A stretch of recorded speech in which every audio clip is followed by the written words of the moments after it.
Junior quarterback Tanner Lee showed flashes of his NFL potential in Saturday night's win over Arkansas State. Associated Press: It was no surprise that Nebraska's transition to Bob Diaco's 34 defensive scheme might need some time to fully catch on, but it's unlikely many expected the Huskers to look as far behind schedule as they did on Saturday night. Had it not been for some timely interceptions and key drops by Arkansas State's receivers, things could have ended up even worse than the 36 points, 497 total yards and 415 passing yards New gave up to the Red Wolves. It wasn't as if the production came in a few big chunks or on some trick plays. Arkansas State came out with a clear plan to go up-tempo and get the ball on the perimeter with receiver bubble screens and slants. The issue was that New seemingly did little to adjust to that plan all night, allowing the Red Wolves to march down the field at will more often than not. For a defense that showed so many flashes of potential this offseason, Saturday night proved to be quite the reality check that there was still a whole lot of work left to be done before Diaco's system is at its full potential. He certainly wasn't perfect, but Tanner Lee showed everyone why there was so much excitement about what the junior quarterback could bring to Nebraska's offense. Lee ended the night 19 of 32 passing for 238 yards and 2 touchdowns without an interception, though a couple of his early throws sure did come close.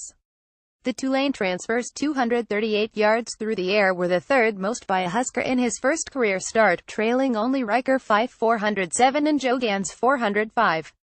There were obviously plenty of throws head-like-back, but he also had some passes like the 44-yard touchdown strike to Stanley Morgan in the first quarter that served as perfect examples of why NFL scouts have Lee firmly on their radar.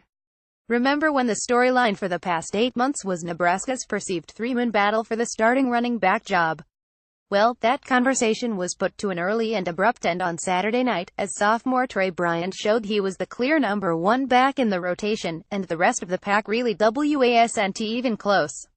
When all was said and done, Bryant carried the ball 31 times for 192 yards and a touchdown, setting or tying career highs in all three categories. His 192 yards were the most by a Husker in nearly 2 full years. Terrell Newby had 198 versus South Alabama in 2015, and the 31 carries were the most by any new player since Mike Riley took over. Bryant showed a burst through the hole and the elusiveness to make the first defender miss that Nebraska hasn't seen since Amir Abdullah left. Junior Mikhail Wilbon only carried the ball twice all night, and Devine Ozigbo didn't even play in the game. That says everything you need to know about where this running back race actually stands. It's now very clear that sophomore Trey Bryant is Nebraska's #1 running back by a wide margin. Associated Press: Leading up to game week, pretty much every Nebraska coach said the main thing they were looking for was efficient and consistent play for 4 full quarters. That happened in some regard, but Saturday night's win was also filled with seemingly one mental mistake after another in all 3 elements of the game. In all, Nebraska committed 8 penalties for 75 yards, with several of those killing potential scoring drives and another keeping Arkansas State's offense on the field after a third down stop. The Huskers also lost their lane integrity on a punt that ended up being taken back for a touchdown, skanked a kickoff out of bounds late in the fourth quarter, and gave up an onside kick that could have cost them the game. There is always a need for improvement, especially after just week 1, but it's clear New has a lot to clean up next week before heading out to take on Oregon.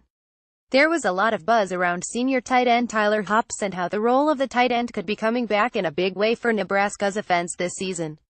With 3 catches for 40 yards, including one highlight catch at the goal line to set up a touchdown, Hops showed why Riley said he could end up being one of the best receiving tight ends had ever coached. 3 catches might not seem like much, but just compare it to what former New tight end Sethan Carter did as a senior last year. Carter, who just made the Week 1 roster with the Cincinnati Bengals, only caught 3 or more passes twice all season. If Stanley Morgan keeps playing the way he did against Arkansas State, Nebraska is going to end up rewriting its wide receiver records books at the end of the season. The junior wideout put his newfound chemistry with Lee on full display from the first quarter on, catching 5 passes for 102 yards, both career highs, and a touchdown. Morgan became the first Husker to haul in over 100 receiving yards since Alonzo Moore and Jordan Westerkamp did it nearly a full year ago last season versus Wyoming. He's now just 141 yards from moving into 25th on NU's career receiving yardage list, and assuming that connection with Lee only continues to develop, plenty of other school receiving could be within reach. Redshirt freshman J.D. Spielman emerged as one of several electric playmakers for the Huskers. Associated Press: Nebraska may be relatively young and inexperienced at its offensive skill positions, but Saturday night showed the Huskers are loaded with some electric playmakers across the board.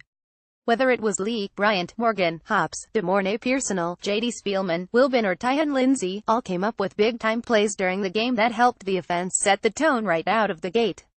Consistency remains the one big hurdle for the Huskers, but with so many players who can change the game with one play, this offense could be very fun to watch this season. When Diaco proclaimed that senior Joshua Kalu could be the best safety in all of college football before the season, it definitely raised a few eyebrows. In his first collegiate start at the position, Kalu showed why his coach thought so highly of him.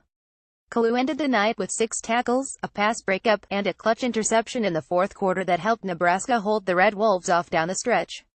What was really interesting were the variety of ways N used Kalu. Along with playing the standard deep safety role, Kalu also came up to the line several times on blitzes.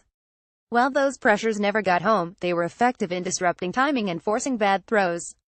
This season opener was a much different experience for punter Caleb Lightbourne than what he went through last year.